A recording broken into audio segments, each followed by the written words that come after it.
Çalışmalar orunlarında oturan. Şimdi sabahlar деген көңіл күйіміз қалай? Көңіл күйімізді өзіміздің гүлімізбен білдіреміз, е? Гүлімізді ортаға алып шығайық. Жеке-жеке алып, өз ойларыңды нелерді айтсаңдар, бір гүлден алып. Жақсы? Bizim көңіл күйіміз өте жақсы. Бүгінгі сабақта белсенділік танытып, менің жолымды танытады деген ойлаймын. Жақсы, келесі. Бүгінгі сабақта бар. Жақсы, олар біреуін салайық. Бүгінгі сабақта бәріне сәттілік тілеймін. Жақсы. Бірінші топтың көңіл күйі жақсы сәтте, керемет әлі өзгерістер болады. Біздің топтың көңіл күйі керемет, және осы тақырыпты толығымен түсінуді тілейміз менің тобыма. Жақсы, келесі. Топтар балаларға жетістік тілейміз. Қыздар бірінші ағат өткен, қыздар бірінші жақсы өткен. Жас, ар жақта да бірден айда да бірінші күнді шығып Жақсы өтірген жақсы. Көп сыйлауға тырысамыз, айтын. Бүгінгі сабақта белсенділік танытамыз деп үміттенемін. Жақсы, керемет. Гүлімізді отымызға сыйлап қойып қояндар. Әдемі сыйласын, бізге көңіл күй сыйлап тұрсын. Енді біз сабаққа кіріспес бұрын, үй тапсырмасын бәрін пысықтамас бұрын топқа бөлініп алады, е? Топқа біз не арқылы бөлінеміз? Иә, дөңгелектер де шашылар арқылы бөлінеміз. Мынамен жоғары оқылып. Ал, топқа бөлініп алады. Қашы, сойышы, қара.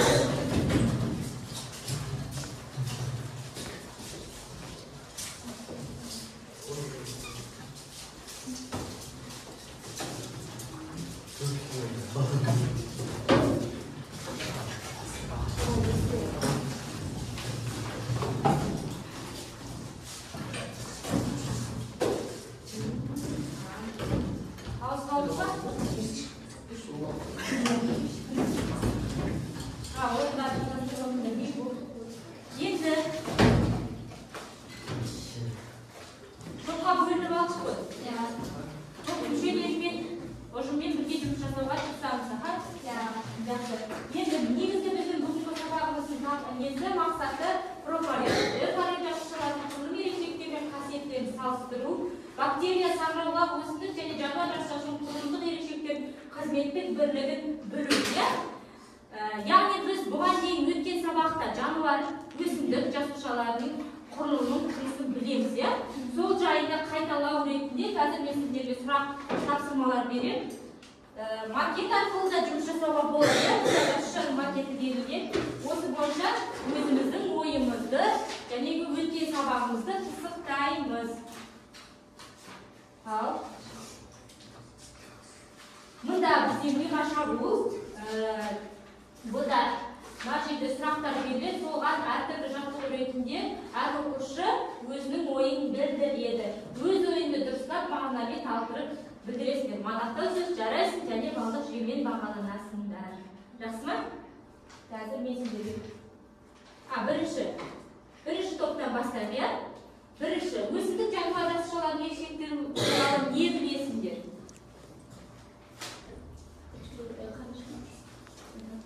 Мұнда шығып, өз ойларыңды айтуға болады. Түсіндіру. Бірінші топ, екінші топ. Өсімдік жасушасы, сосын жануар жасушасының ерекшеліктері, жануарларда қандай ерекшеліктер болады? Жануарлар жасушасының міндетті емес компоненттердің қандай компоненттер екенін айтамыз. Өткен сабақты есімізге түсірейік. Біз жасушаның жалпы құрылысын 6-шы сыныптан бастап білеміз, е? Айтасың ба? Айзат айтыңыздар.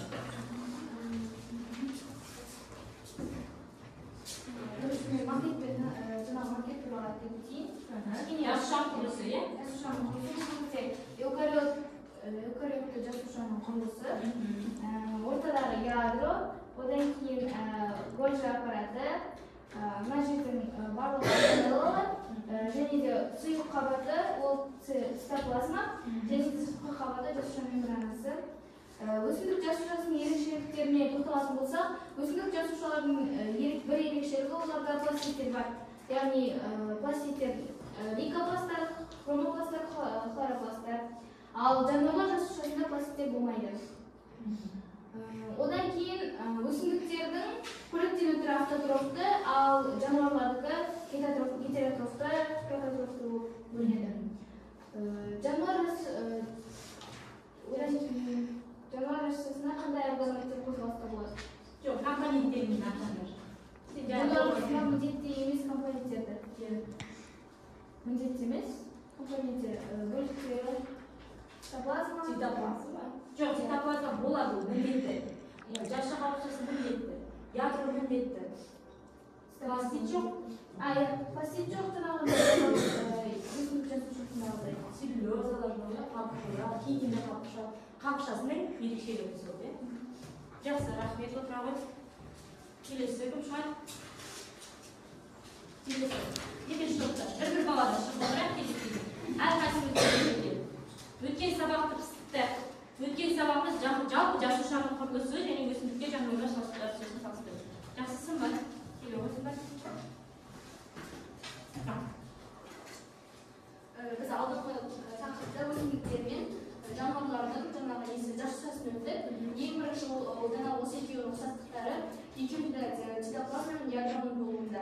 Және екіншісі мембраналық құрылымы, және химиялық құрылымы және бөліну құрылымы болып табылады. Және зат алмасудың бөліктері, мысалы көбейеді, сезім қалдығы бар, зат алмасады, және тағы да басқа заттармен алмасады. Және де бұлар екіге бөлінеді, мысалға бөлінетін және бөлінбейтін болып бөлінеді екіге. Тағы да жаңа айызда айтып өткендей екеуінің мысалға өсімдіктерде пластиктер бар, бірақ жаңағы жануарларда пластиктер жоқ. Жақсы. Келесі тағы кім оғызады? Жарайсың, ойсын ба? Нұрбол? Кезек бірінші топқа берді ғой айтпақшы. Иә? Әділет?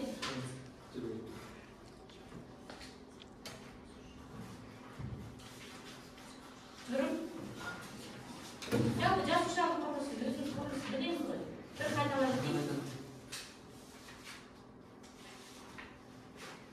Бірінші топтан, жаңмыр. Ал, жақсы жаңмыр.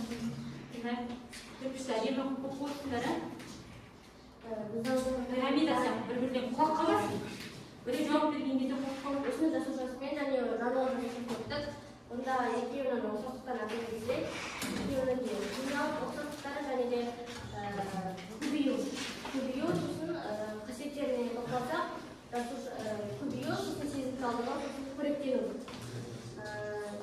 Және де өсімдікте жануарлар жасушасында пластиктердің болуы, өсімдікте ядрошы болса, ал жануарда ядрошы болған екеуінің айырмашылығы болса, одан кейін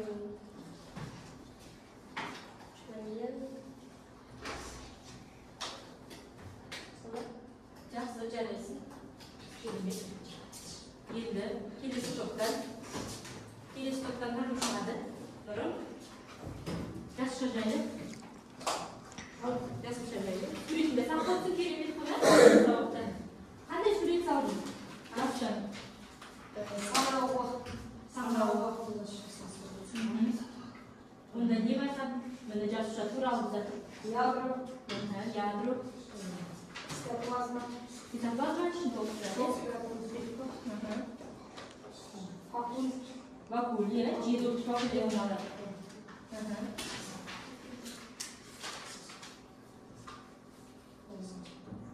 Сыртын не қаптайды?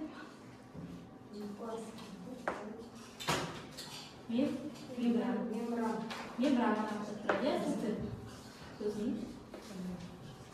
Ядроның қызметі не?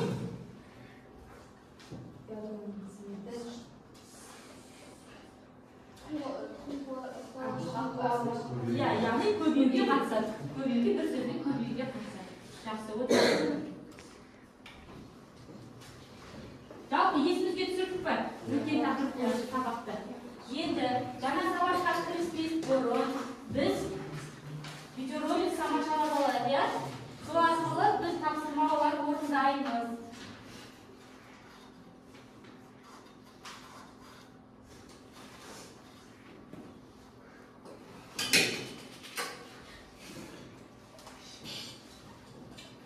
Егер біз тірі ағзаларды бастапқы деңгейде жіктегіміз келсе, онда оларды эукариотты жасушалар, яғни эукариоттарға және прокариотты прокариоттарға бөле аламыз.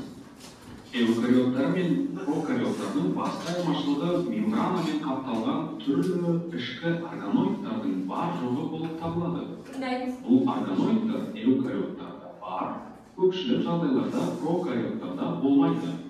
Цианобактерияларда қоспағанда прокариоттарда болмайтын басты органоидтардың бірі эукариот жасушасы.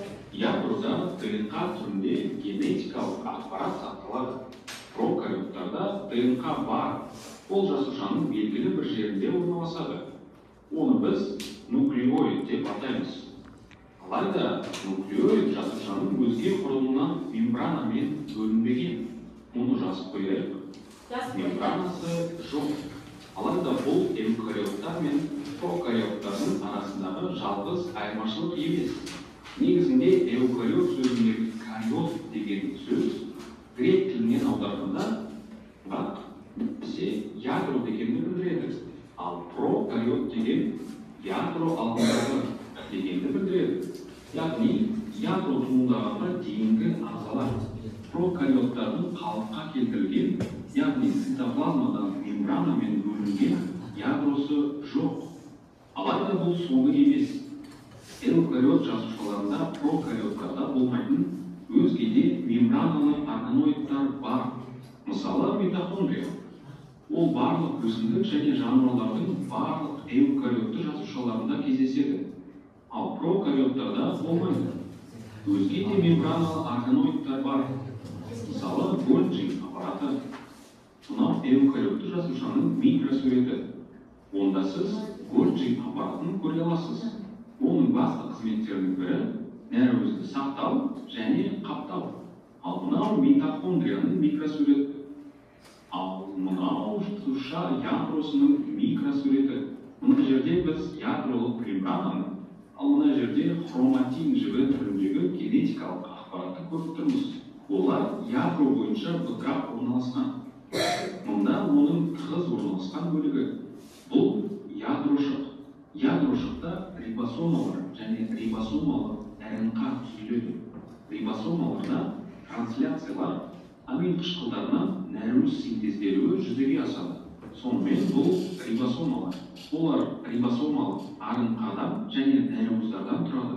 Олар мына ядрошықта, яғни ядроның тығыз бөлігінде түзіледі. Эукариоттардың прокариоттардан басты айырмашылығы мембранасы бар ядроның, сондай-ақ митохондрия секілді өзге мембраналы органоидтардың болуы. Негізінде эволюция барысында митохондриялар түрінен прокариотты ағзалар ретінде пайда болып, ақырында проэукариотты жасушалармен жұтылып, олармен симбиоз құрған деген теория бар. Эукариотты жасушалардың тағы бір ерекшелігі, олардың ДНК-сы бірнеше сызық молекула түрінде сақталады. Ал прокариоттарда тек бір ғана сақиналы ДНК молекуласы бар. Ол неше түрлі болып тұрмалауы мүмкін, алайда түбінде сақина секілді тұйықталған. Сонымен эукариотты жасушалардың басты үш ерекшелігі ядролық мембрана, митохондрия немесе Golgi аппараты секілді өзге де мембраналы органоидтар және бірнеше сызықтық ДНК молекулалары. Тағы бір ерекшелік, эукариотты жасушалар үлкенірек болады, ал прокариотты жасушалар кішірек және қарапайым. Енді негізгі айырмашылықтарын білген соң, эукариотты жасушалардың бірнеше мысалын келтірейікші. Күнделікті кездестіріп жүрген тірі ағзалар эукариотты болып табылады. Оған барлық көп жасушалы ағзалар, жануарлар, өсімдіктер, қарапайым ағзалар, мысалы кірпікшелі инфузория жатады. Ол мұнда бейнеленген. Оның мембраналы ядросы және өзге органоидтар бар. Мұнда пияз тамыры ұштарының жасушалары бейнеленген. Бұл өсімдік жасушалары. Олардың ішкі құрылысы анық көріну үшін оларды белгілі бір түспен бояйды. тіпті мембраналы ядроларды анық байқауға болады. Бұл өте сәтті түсірілген сурет. Себебі онда митозның түрлі кезеңдеріндегі жасушалар көрінеді. Жаңғылар, біздің жасушалар, олар эукариотты. Енді сұрақ туындауы мүмкін. Қандай ағзалар прокариотты болып табылады? Алдымен бұл бактериялар, және айтылатын ағзалар жайлы айтқым келеді. Археобактериялар немесе археялар. Ертеректе ғалымдар археялар экстремалды жағдайларда өмір сүретін бактериялардың бір түрі деп ойлаған. Алайда қазір олар ағзаның бөлек бір түрі екені белгілі болды. Сонымен тірі ағзалардың жіктелуі жайында айтатын болсақ, бізде бактериялар, археялар және эукариоттар бар. Бүгін біз талқылаған белгілер эукариотты жасушалардың, яғни өсімдік, адам, жануар жасушаларының бір жасушалардың ішінде кездеседі. Ағзалардың жіктелуі жайлы сіздерге жақсы түсінік бердік деген ойдамыз. Енді қараңдар, мен жалпы көрсетіп берейін, видеода түсінбеген жерлерімізді. Мұнда біз алғашқы 6-шы сыныптарда микроскоп арқылы көрген жасушаның, яғни қиясын қабығынан көрген, лабораторияда. Мұнда жаңағы ядроның құрылысын жеке сол микроскоп арқылы көргеннен кейінгі құрылысты көрсетілген. Жерде митохондрия құрылысы және Golgi аппараты. Мұнда эукариоттың жалпы жасушасының сызбасын көрсеткен, мұнда прокариоттың. Сендерге анық көрінбеуі мүмкін, кішірек кітаптарында сол нешінші бетте тұр? 78-ші бетте, яғни оқулықтың 78-ші суреті прокариот жасушасының суреті тұр. Ал эукариот жасушасынікі, яғни саңырау уақытша берілген. Ол нешінші сурет саңырау уақытша? 77-ші сурет. 77 және 78-ші суреттерден айырмашылықтарын айырып біле аламыз, көре аламыз. Түсіндіңдер ме? Енді видео сабақ арқылы біраз нәрсені түсініп алдық деп ойлаймыз. Енді тапсырма орындауға кірісеміз. Тапсырма былай. Тапсырмада мұндай жаңағы екі суретті көрсеттім мен оқулықтағы, сол екі сурет мұнда тақтада да тұр. Эукариот жасушасы, прокариот жасушасы, оның ішінде саңырау уақыттар жасушасы, бактерия жасушасы. Енді бұл жасушаларды кестеге ұқсастықтары мен айырмашылықтарын толтырып жазу керек. Сосын алдарында стикерлік нелер бар, А3 форматы мен фломастер бар, сонда өздеріне керекті нәрселер түртіп алсаңдар, топпен қорғайсыңдар. Жақсы ма? Жалпы жаңағы түсінген видео бойынша.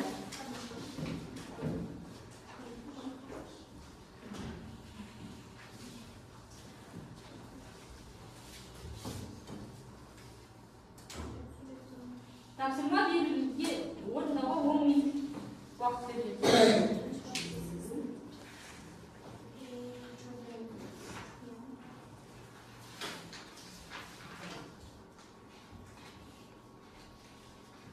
Апталаған көрініп тұр ғой, ең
ne veririz?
Akbaratlarından oturmuyorsun gözden çıkartışırlarlasın.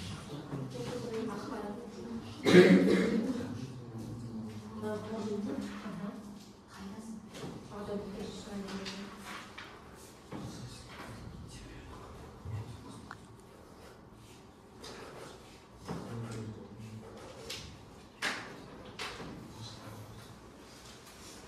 Hayır, bu bağlarında mı?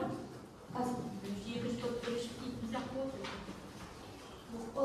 Şöyle suçunu sefer.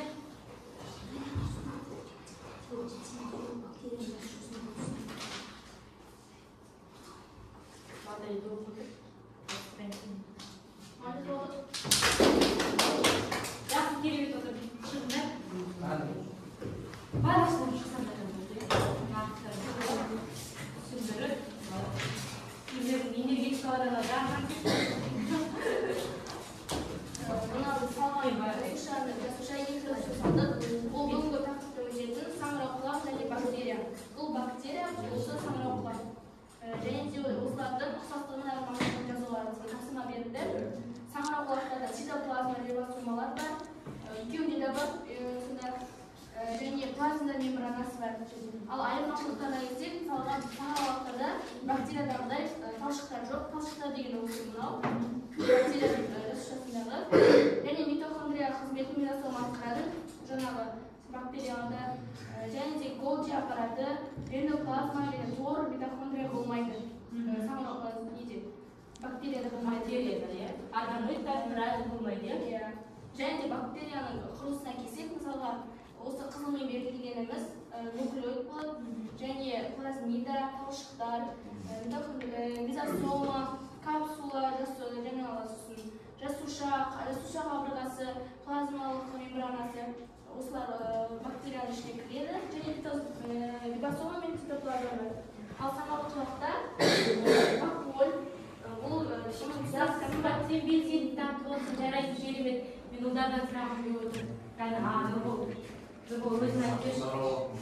Иә, сен протопластпен тонопластпен шектеледі және жасушада баколь сақталады, бірақ уақыт өте келе олар көбейіп бір-бірімен қосып үлкен бакольге айналады.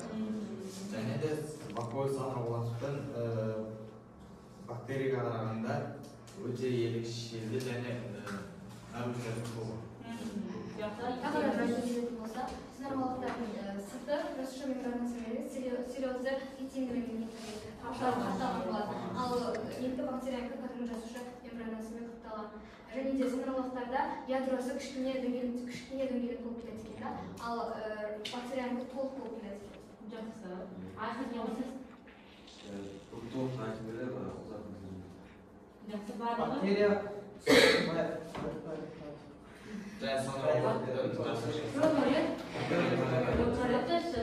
Жақсы. Керемет. Жарайсыңдар.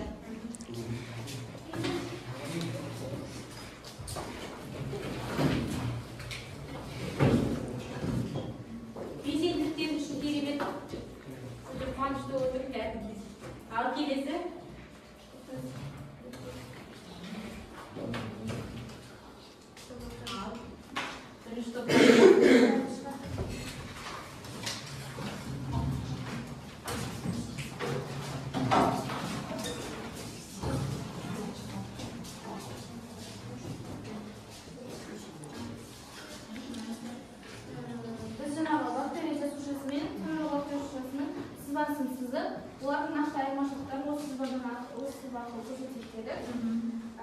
көріп тұрғандарыңыздай бұл саңырауқұлақ жасушасы.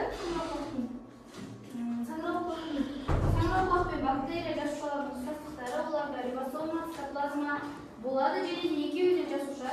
Айырмашылықтары бактерия прокариоттарға жатады, ал саңырауқұлақ эукариоттарға жатады. Себебі саңырауқұлақта ядро митохондрия Golgi аппараты бар. Ал бактерияда митохондрияның қызметін лизосом атқарады, ал бактерияда Golgi аппараты эндоплазмалық тор, ядро жоқ. Ал ядроның қызметін нуклеиді тор, яғни генетикалық ақпараты сол жерде сақталады. Одан кейін ал бактерияда талшықтар болады, саңырауқұлақта талшықтар жоқ, және де бактерияда рибосомалар көп болады. Шашырақ болмақ. Иә. Сырты капсуламен қапталған бактериянікі.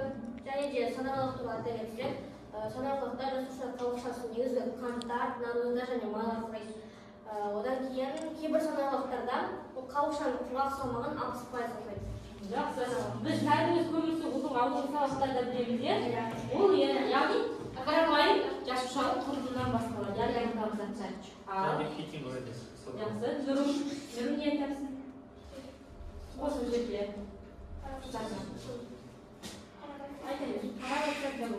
Бізде саңырауқұлақтарда айтпай кеткенде хитин құрайды, және де 12 бөлімнен тұрады өзі.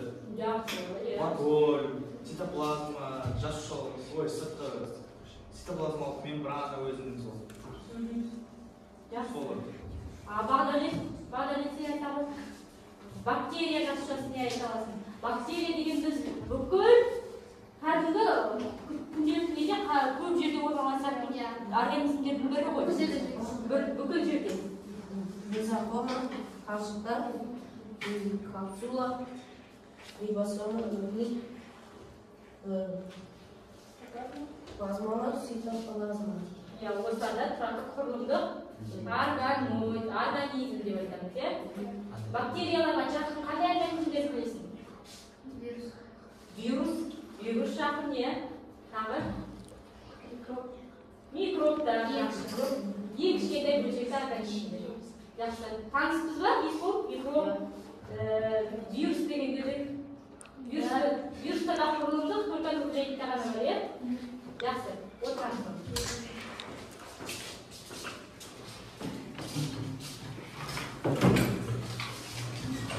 Енді келесі тапсырма. Бұл тапсырмадан түсіндірмей өтінде керемет барлығын айтып өтінде. Енді келесі тапсырма бізде бактерия. Суретте берілген 1 мен 6 сан аралығындағы бағдарластықтар көрсетілген. Сол сызықтардағы ақаулар берген оны сандық жүйемен көрсетеміз. 1, 2, 3, 4 кестен ғана орындалынады. Алдарында дескриптор бер. Жаңағы тапсырмада дескрипторға мән берілген ме? Қарайсыздар ма? Енді бұнда да дескриптор берген, сіздер тапсырманы талдап түсінесіздер.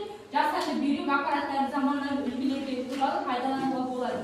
Яғни кітапта оқулықта бар қандай аппараттармен жұмыс жасау керек екенін.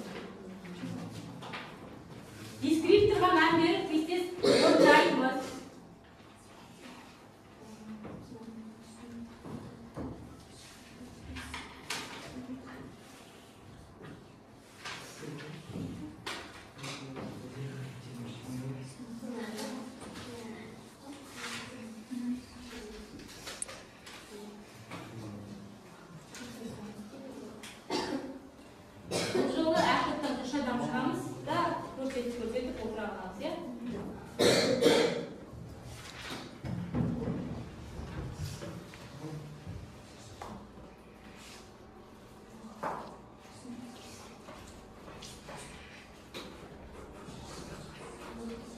Нұрбол белсенді сөйледі, осы жол жақсы сөйлесе, оңбалы жүйеден оңбалы алуы мүмкін. Осы тапсырма ашықса.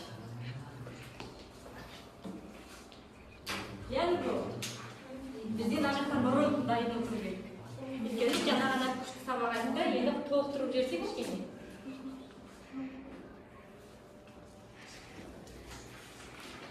Жарайсыңдар жақсы, жарайсыңдар жақсы.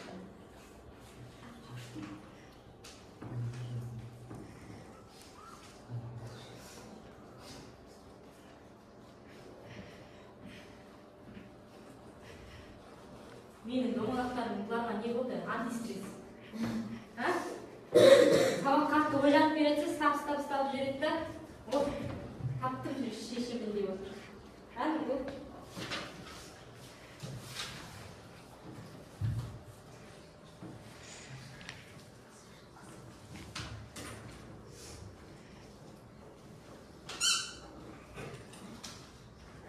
Дайынсың ба?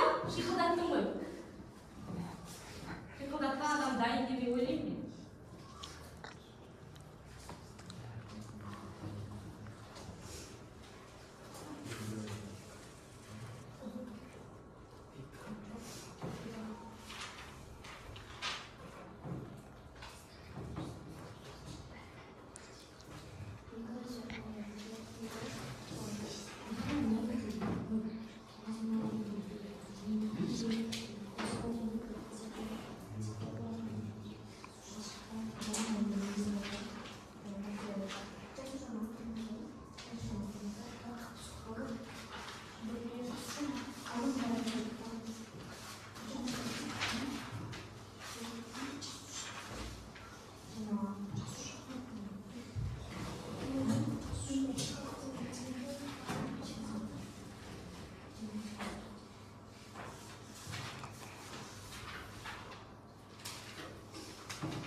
Anықтамаларын біліп, атқаратын қызметін білсеңдер болды.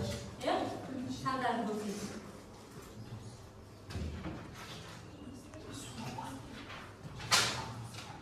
Капсула, талшық, цитоплазма, жасушақ қабықшасы бірлер.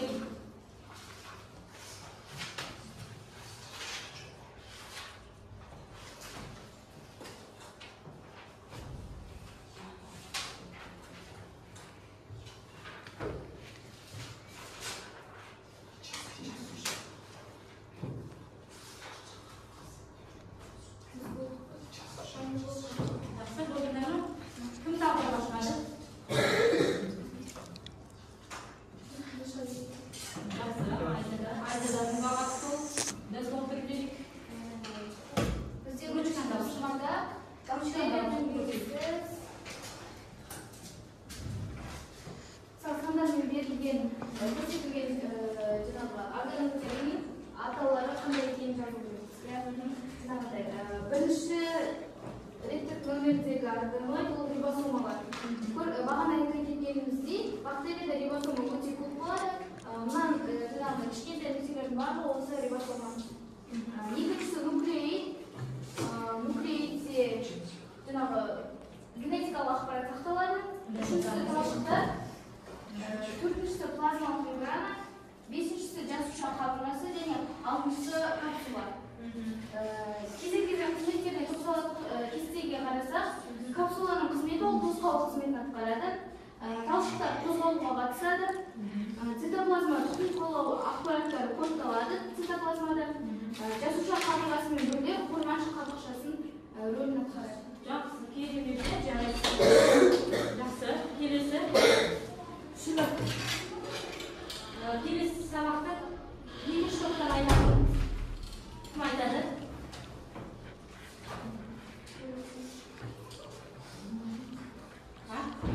Бұл? Тоқтырып жүріп айтаданын тапсырмасын айтқан тапсырмасын. Өзі даже неге кластер жасалады, кластермен. Кестеде көрсетіп, мен сандарды. Капсула 60 номер. Білі? Я? Бұнда тұр 60 номер. Осы суретпен көрсет. Не бересіз? 60 номер. 60 номер жад. Ол бізде бактерияның капсуласы қабырғасы болып келеді. Ол не үшін? Жоқ, жалпылама. Талшық 3 номер жоспарлар мен геометриялардың формуласында көмектесу. Бізде 3 номер қозғалыс. Цитоплазма ол бізде 1 номерде берілген, ол ядроның бөлшектері ДНК клоротатын күрделі қойылымдық жүйе.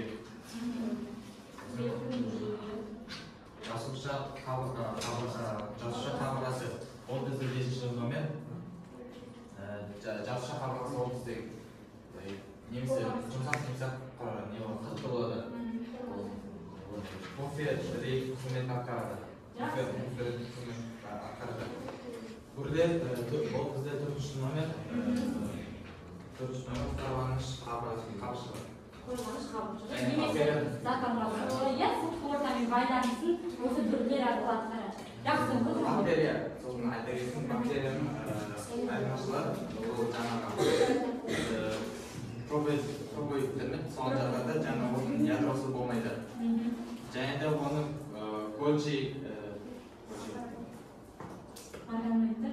Golgi органиктер мен және эргоплазмалық жүйелер болмайды.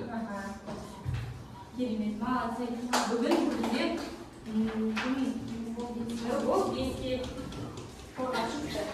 Енді келесі біз сабақты аяқтаймыз, е?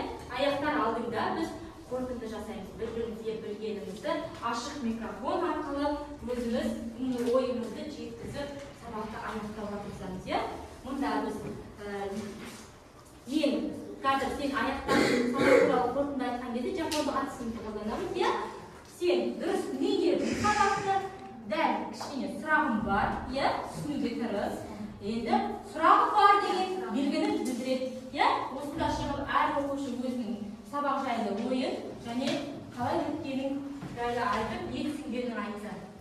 Жақсы, Нұрбол, белсенділігін айтып тоқтататын аяқтық. Бүгінгі сабақта жаңағы санаулықтың жасушалығымен бактерия туралы өттік. Және де көрген видеода пробиоттар мен экоидтарды туралы көрдік. Содан білгеніміз жаңағы пробиоттарда ядро болмайды. Және оны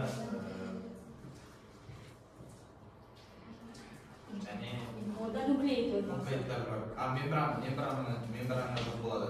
Ал экоидтарда ол бізде грек тіліне аударғанда жаңғақ деген. Оны еске салып қалдым ба, иә? Мембранасында нағыз өте көп болады.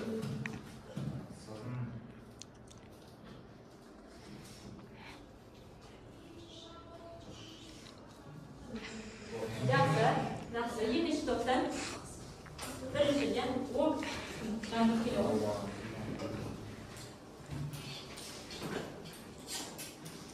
Менің жапондық бағалауым бойынша Нұрболға ешқандай сұрағым жоқ. Сұрағым жоқ және өте күшті дұрыс деген маған. Біз бүгінгі сабақта бактерия жасушасымен санарлық жасушасын өттік. Онда санарлық жасушасына кіретін прокариот және эукариот өттік. Прокариотта мембрана және митохондрия жоқ, ал санарлықта эукариотта ядросы бар. Одан кейін біз екеуінің ұқсастықтарына келетін болсақ, санарлықта ядросы болады, ал бактерияда цитоплазма және пластиктер болады.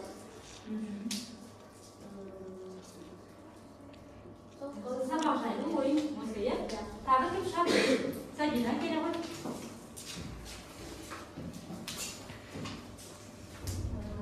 Бүгінгі біздің сабағымызда керемет өтті. Мен түсінгенім сабақтан бізде видеода эукариоттар мен прокариоттар деген екіге бөлінген организмдерді өттік. Ол кезде прокариоттарда мембрана жоқ болады, ал прокариоттарға бактериялар жатады. Ал эукариоттарға санарлықтар жатады. Санарлықтарда негізінде ядросы кішірек болады сонда, ал прокариоттарда ядросы үлкенірек болады екен. Бірақ оларға ядроның бактериялар жеке ядросы жоқ болады. Әрбір мысалы цитоплазма мен біріккен сондай болады екен ядролар. Сол туралы білдік, содан кейін санарлықтар мен бактериялардың қандай айырмашылықтары мен ұқсастықтары бар екенін білдік. Сабақ өте қызықты болды. Жақсы, керемет, рахмет. Ешқандай сұрағым жоқ, жанымға да ешқандай сұрағым жоқ. Е? Қорытындылағым келіп тұр ма? Жақсы. Айдадаға онсыз да сұрағым жоқ шығар, е? Біз бүгінгі сабақта эукариот пен прокариот жасушаларының айырмашылықтарын, соның ішінде санарлық пен бактериялардың айырмашылықтары мен ұқсастықтарына тоқтала кеттік. Содан кейін жаңағы санарлықтар мысалы эукариоттық жасушалар болса, бактериялар прокариоттық жасушаларға жатады. Видео жаңағы көптеген мағлұмат алдық. Және де бір қызық мәлімет айтқым келіп отыр. Адам организмінің, біздің организміміздің жалпы орташа 2 килограмм осы бактериялар алып жатыр. Жақсы, рахмет. Енді оқулығымызға қарап үй тапсырмасы. Ашық микрофонды барлықтарына өте рахмет, керемет болды, иә? Енді үй тапсырмасын қарау керек. Үй тапсырмасында мен 28-ші беттегі білімді тексер сұрақтарына жауап беру, иә? Осыны